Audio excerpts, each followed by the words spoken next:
এখানে দেখতে পাচ্ছ এই কটা মাছ, কিন্তু এই কটা মাছ পরিষ্কার করতে আমার অনেকটা টাইম লেগে গেছে, সত্যি বলছি। কারণ এই মাছের যে মানে খোসাগুলো ভীষণ শক্ত, আর আমি খোসাগুলো রাখি না, মাথা অবধি পুরো কেটে ফেলি মাঝখানটা, মাথাটা ভালো করে ধোয়ার জন্য। এই প্রত্যেকটা মাথা কিন্তু মাঝখান থেকে আমি কাঁচি দিয়ে কেটে ফেলেছি, শুধু এই খোলসগুলো আটকানো আছে। তো আমার নখটা যেহেতু একটু বড় হয়ে গেছিলো, সেহেতু ডিসব্যালেন্স হলেই নখ উল্টে যাচ্ছিলো, তো সেই জন্য অনেকটা টাইম লেগে গেছে। তো বাজার থেকে আনার পর আমি বাবাকে বললাম, তুমি বাকিগুলো করো, আর আমি এগুলোকে, এই কটাই তো মাছ আমি করে ফেলছি। এটা বলেই বিপদে পড়ে গেছি। বেগুন দিয়ে মাছগুলো ভেঙে দাও, বড় বড় মাছ অনেকটাই হয়েছে, বড় বড় মাছগুলো। আর এদিকে মা করছে লোটে মাছ একটু বেগুন দিয়ে, কিন্তু এইটা আমরা বাড়ির সবাই খেলেও আমার বর খায় না। একমাত্র এই মাছটাই আমার বর খায় না আর কিনতেও চায় না, কিন্তু আমরা তো ভালোবাসি, আমি তো কিনবই। তো আমি অনেকগুলো মাছ এনেছিলাম, তার মধ্যে মা বলল কেউ যখন খাবে না, তো আমি আর তুই দুটো মাছ করে ফেলি। আচ্ছা, শুক্তো হয়েছে আমাদের গাছের ডাটা দিয়ে। এদিকে মাছের ডিম আছে, তাই তো মা?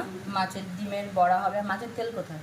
মাছের তেল রেখে দিয়েছে, এই যে আমাদের নানিপুরির মেটে স্যুপ হয়েছে, মেটের স্যুপ। আর এদিকে হচ্ছে এই যে লোটে মাছ, আর এই যে চিংড়ি মাছ হবে। আর মা এই যে লোটে মাছটা এইভাবে করে, আমার তো এইভাবে খেতে ভীষণ ভালো লাগে। আর এখানে দেখতেই পাচ্ছ এত কিছু রান্নার পর এবার হবে মেন চিংড়ি মাছটা।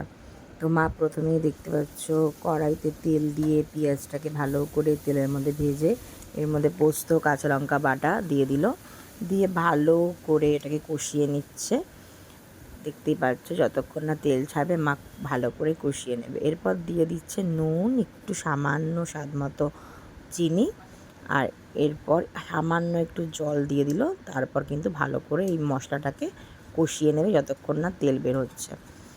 তো এই এই যে মাছগুলো, এগুলো না আমি বেশিরভাগই যখন আনি, আমি বলি যে কাঠি যখন মানে দিই তখন না খাওয়ার সময় ভীষণ অসুবিধা হয়।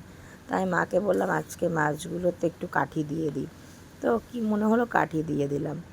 তো সেই জন্য মাছগুলো দেখো কড়াইতে ওরকমভাবে রয়েছে। তো এবার মাছগুলো মা দিয়ে কিছুটা গরম জল অ্যাড করলো, আর এরপর মা এটাকে ফুটতে দিতে হবে একটু। আমার কিন্তু চিংড়ি মাছ বেশ ভালোই লাগে।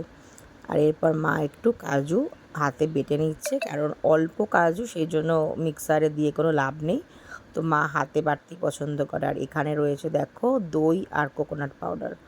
তো দই আর কোকোনাট পাউডারটা মা আস্তে আস্তে অ্যাড করছে, আর এরপরে কিন্তু দিয়ে দেবে কাজু বাটাটা। এই দিয়ে দিল, কাজু বাটাটা দিয়ে দিয়েছে। আর এর মধ্যে একটু মিল্ক পাউডারও ছিল, তোমরা দুধও অ্যাড করতে পারো। আর এরপর এটাকে ভালো করে কিন্তু মিক্স করছে। ভালো করে ফুটিয়ে নেওয়ার পর এর মধ্যে মা দিয়ে দিচ্ছে আমার বাড়িতে বানানো গরম মশলা আর একটুখানি সামান্য ঘি। লাস্টে কিন্তু মা এটা যখন নাবাবে তখন গোটা কাঁচা লঙ্কা জাস্ট দিয়ে এটাকে নাবিয়ে দেবে। তো এই ছিল আমার